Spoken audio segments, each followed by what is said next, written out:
Bismillahirrahmanirrahim. Assalamualaikum warahmatullahi wabarakatuh.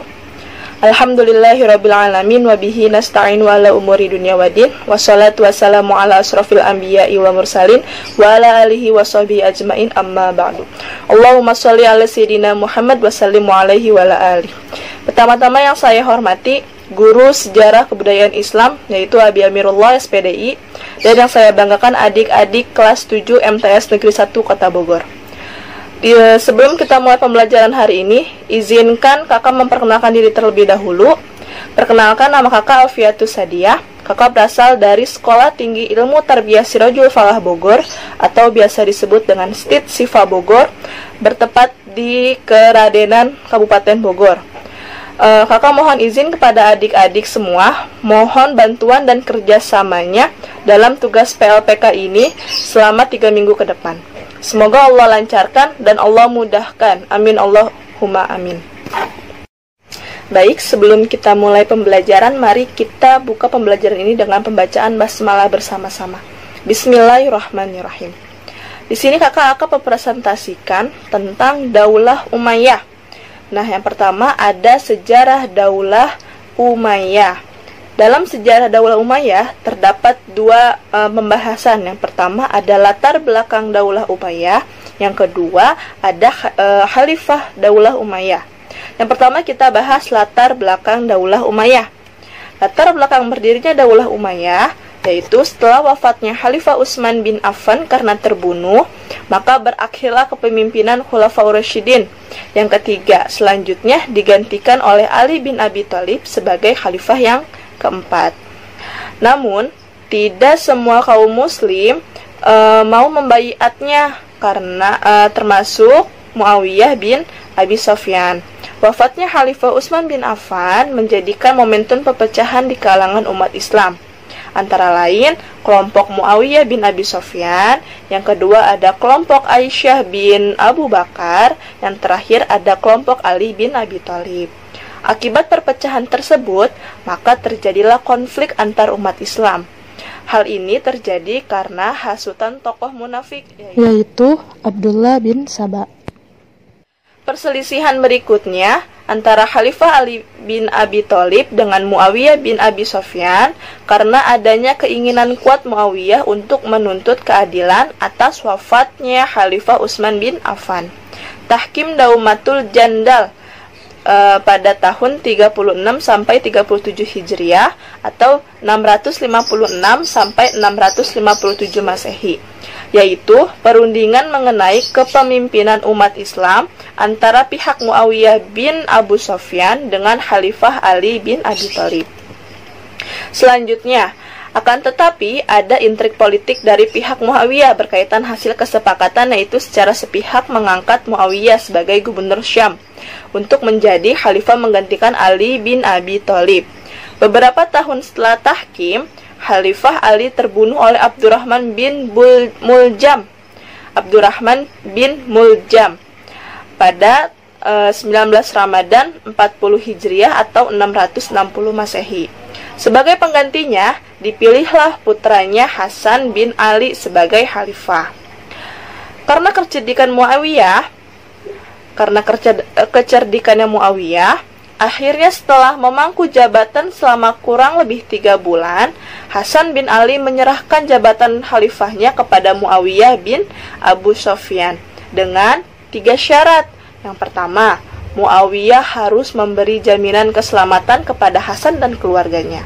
Yang kedua, Muawiyah harus menjaga keselamatan dan nama baik Ali bin Abi Thalib.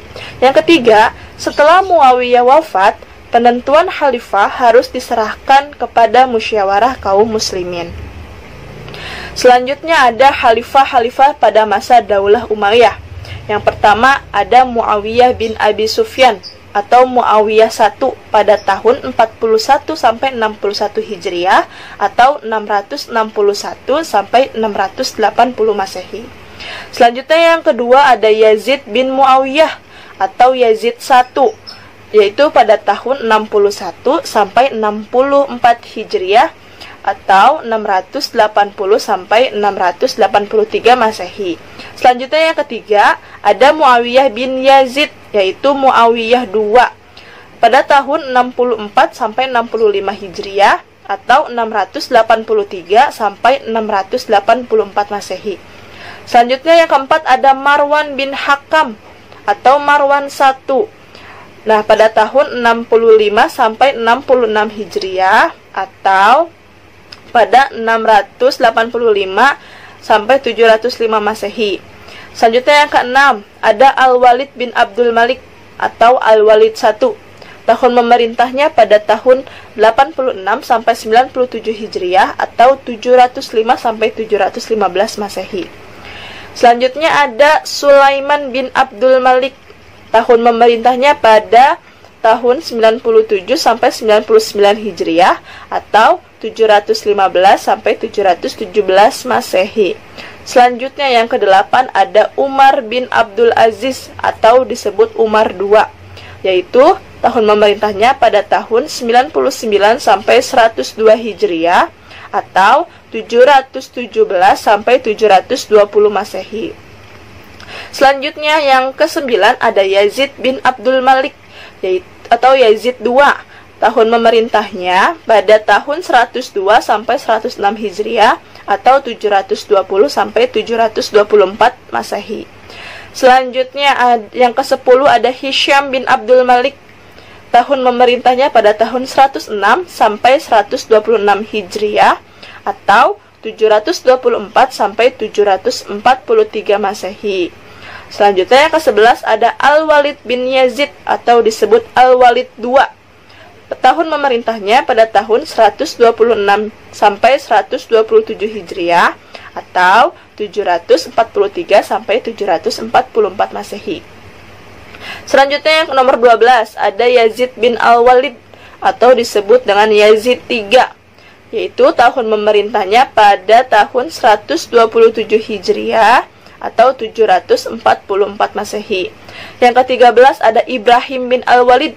Tahun memerintahnya sama dengan Yazid bin Al-Walid, yaitu pada 127 Hijriah atau 744 Masehi. Yang terakhir yang ke-15 ada Marwan bin Muhammad atau bisa disebut dengan Marwan II. Tahun memerintahnya yaitu pada tahun 127 sampai 133 Hijriah atau 744 sampai 750 Masehi. Nah, berikut yang sudah disebutkan yaitu urutan nama-nama daulah atau khalifah yang sudah memerintah pada Daulah Umayyah dari yang pertama hingga yang terakhir. Baik, selanjutnya pembahasan yang kedua yaitu tentang perkembangan peradaban pada masa Daulah Umayyah. Nah, pada perkembangan peradaban pada masa Daulah Umayyah ini ada 3 perkembangan. Yang pertama, ada perkembangan di bidang sosial. Yang kedua, ada perkembangan di bidang budaya. Yang ketiga, ada perkembangan di bidang politik militer. Baik, kita bahas yang pertama yaitu perkembangan di bidang sosial. Nah, perkembangan di bidang sosial ini adalah terciptanya kemakmuran dan keadilan yang merata karena pemerintah telah memberikan hak-haknya yang sama kepada setiap warganya. Contohnya, dalam perkembangan di bidang sosial ini pada masa Daulah Umayyah yaitu sudah adanya rumah sakit, terus adanya jalan raya, selanjutnya adanya sarana olahraga, selanjutnya ada pasar, ada kantor pos, dan lain sebagainya. Selanjutnya yang kedua pada perkembangan di bidang budaya. Nah, perkembangan di bidang budaya ini juga ada beberapa perkembangannya. Yang pertama yaitu mencetak mata uang dengan menggunakan bahasa Arab. Yang kedua, mendirikan pabrik kain sutra. Yang ketiga, ada industri kapal dan senjata. Yang keempat yaitu gedung-gedung pemerintahan. Yang ketiga adanya perkembangan di bidang politik militer. Nah, perkembangan di bidang politik militer ini ada 5 lembaga pemerintahan. Yang pertama adalah lembaga politik. Lembaga politik ini atau disebut dengan An-Nizam As-Siyasi. Yang kedua ada lembaga keuangan yang disebut dengan An-Nizam Al-Mali. Yang ketiga ada lembaga tata usaha negara yang disebut dengan An-Nizam Al-Idari. Yang selanjutnya yang keempat ada lembaga kehakiman yang disebut dengan An-Nizam Al-Qadai. Yang kelima, ada lembaga ketentraman, yaitu disebut dengan An-Nizam Al-Hardi. Selanjutnya, selain ada 5 lembaga pemerintahan juga, ada 5 sekretaris. Nah, 5 sekretaris ini ada perkembangan juga pada masa Daulah Umayyah. Yang pertama sekretarisnya yaitu ada sekretaris persuratan. Yang kedua ada sekretaris kepolisian. Yang ketiga ada sekretaris kehakiman. Yang keempat ada sekretaris keuangan. Dan yang terakhir yaitu sekretaris tentara. Nah, ada 5 lembaga pemerintahan dan juga ada 5 sekretaris. Selanjutnya, untuk mengurusi keselamatan khalifah, nah dibentuklah Al-Hijabah atau disebut dengan ajudan. Jadi pada masa perkembangan di bidang politik militer, Daulah Umayyah juga membentuk yaitu Al-Hijabah yang disebut dengan ajudan. Apa fungsinya ajudan? Ajudan ini berfungsi jadi setiap yang mau menghadap kepada khalifah, nah harus meminta izin terlebih dahulu kepada Al-Hijabah. Oke, baik. Jadi perkembangan pada masa Daulah Umayyah ada 3. Tadi ada perkembangan di bidang sosial, ada perkembangan di bidang budaya, yang terakhir adalah perkembangan di bidang politik militer. Baik, adik-adik semuanya, kelas 7 mungkin cukup sekian dari yang kakak sampaikan tentang mengenai Daulah Umayyah. Pembahasannya terdiri dari 2. Yang pertama ada sejarah berdirinya Daulah Umayyah. Yang kedua yaitu perkembangan peradaban pada masa Daulah Umayyah. Oke, mungkin cukup sekian. Terima kasih atas perhatiannya sudah menyaksikan video ini, sudah menyimak video ini.